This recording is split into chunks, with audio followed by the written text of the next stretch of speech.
दोस्तों, उम्मीद करता हूँ आप सब ठीक ठाक होंगे। आज हम आपको व्हाट्सएप के बारे में बताएंगे कि व्हाट्सएप के 3 न्यू अपडेट क्या हैं। तो वीडियो शुरू करने से पहले आप हमारे चैनल को सब्सक्राइब करें और बेल का आइकन दबाएं ताकि हमारा हर न्यू वीडियो आपको सबसे पहले पहुंचे। तो वीडियो शुरू करते हैं। आप अपने मोबाइल के प्ले स्टोर में जाके ऊपर सर्च पर क्लिक करें और व्हाट्सएप लिख देना। व्हाट्सएप क्लिक सर्च करके यहाँ पर मैं पहले से ही टीम की वजह से डाउनलोड करके रखा हूँ, तो आप लोग डाउनलोड कर लेना। और डाउनलोड करने के बाद आप ओपन करके उसके बाद आप यहाँ पर अगर कोई वीडियो देख रहे हो या कोई गेम खेल रहे हो और तो आप ये आदमी आपको बार बार SMS करता है, कॉल करता है, आपको तंग करता है, तो इसको म्यूट करने के लिए हम आपको सबसे पहली न्यू अपडेट बताते हैं। तो इसको ऊपर उंगली दबा कर रख देना। जो ऊपर आइकन की तरह ऑप्शन नज़र आता होगा उस पर क्लिक कर देना।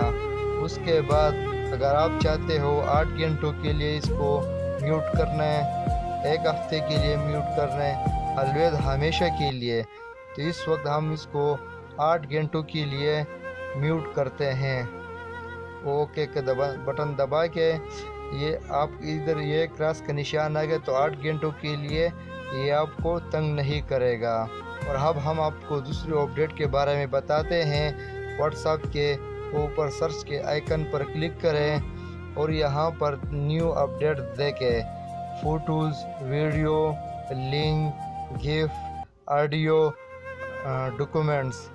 तो यहाँ पर आप जो भी अपने दोस्तों को वीडियो सर्च करते हो या फ़ोटो सर्च करते हो तो यहाँ पर आपको आसानी के लिए दिया गया है। तो चलो हम फ़ोटो सर्च करते हैं। यहाँ पर फ़ोटो पर क्लिक करके यहाँ पे काफ़ी फ़ोटो आ गए हैं। अगर आप किसी फ्रेंड की फ़ोटोज़ एक साथ देखने चाहते हो तो यहाँ पर उस फ्रेंड का नाम लिख के उसके पूरे फ़ोटो यहाँ आ जाएंगे। तो चलो शुरू करते हैं। तीसरी अपडेट के बारे में जानने के लिए सीधे हाथ पे ऊपर 3 नुक्ते वाला लकीर नज़र आता होगा, उस पर क्लिक करें और सबसे नीचे सेटिंग पर क्लिक करें। सेटिंग पर क्लिक करने के बाद नीचे स्ट्रोक एंड डेटा पर क्लिक करें और यहाँ पर आपको मिनी स्ट्रोक पर क्लिक करना है। तो यहाँ पर आपके व्हाट्सएप के MB के बारे में और मोबाइल के MB के बारे में पूरे बताया जाएगा। तो जिस दोस्तों को हमारी वीडियो अच्छी लगी हो तो उसको ज़्यादा से ज़्यादा शेयर करें। जब तक के लिए इजाज़त चाहते हैं। अल्लाह निगहबान।